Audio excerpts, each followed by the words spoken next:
Bro big boss 9 season 9 ఎలా అనిపిస్తుంది అగ్ని పరీక్ష? చాలా బాగుంది భయ. ఎందుకంటే ఇది ఒక బిగ్ బాస్, ఇది బిగ్ బాస్.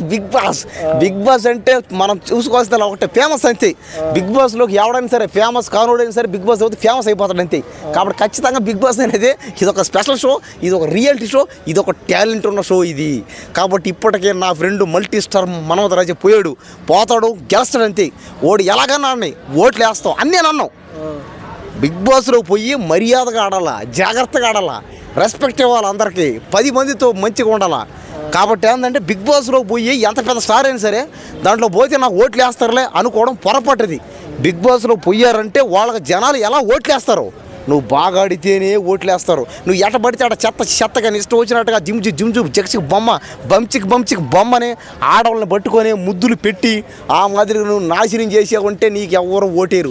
వాడు ఎంత పెద్ద స్టార్ అయినా సరే బిగ్ బాస్లో పోతే ఆడవాళ్ళని పట్టుకు ముద్దులు పెట్టి రొమాన్స్లు చేసి. బిగ్ బాస్ సీజన్ 9 ఎలా ఉంటుంది అనుకుంటారు? అంటే హిట్ అవుతుంది అనుకున్నా ఫ్లాప్ అవుతుంది? హిట్ అవుతుంది అంతే. ఎందుకంటే 9 మంది చూడండి, 9 మంది మనలాంటి వాళ్ళకి ఛాన్స్ ఇస్తున్నారంటే ఎంత చూడండి, అసలు ఎంత గ్రేట్ ఇది చూడండి.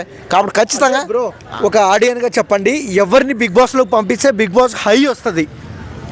బిగ్ బాస్ అనేది ఏంటంటే హై అనే వాళ్ళని పెట్టబోలే, అసలు తీసేవాళ్ళని పక్కే. మీకు నచ్చిన వాళ్ళు కంటెస్టెంట్ లాస్ట్ టైం మనం సీజన్ 8లో చూసుకుంటే ఏముంది అసలు సీజన్లో అదే లాస్ట్ ఇయర్లో బిగ్ బాస్లో పోతే ఆ బిగ్ బాస్లో పోయిన వాళ్ళు అసలు బయట ఏం పెద్ద సెలబ్రిటీ కాదు వాళ్ళు.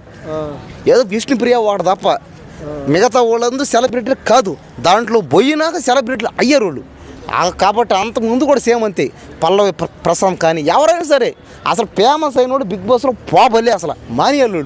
ఫేమస్ కానోళ్ళే బిగ్ బాస్లో పోవాలా, బిగ్ బాస్లో పోయాక ఫేమస్ అవ్వాలా. కాబట్టి ఇదంతా కూడా ఏంటంటే మ్యాటర్, బిగ్ బాస్లో పోయేది దేనికంటే సెలబ్రిటీ అవ్వచ్చు, డబ్బు సంపాదించవచ్చు అంతే.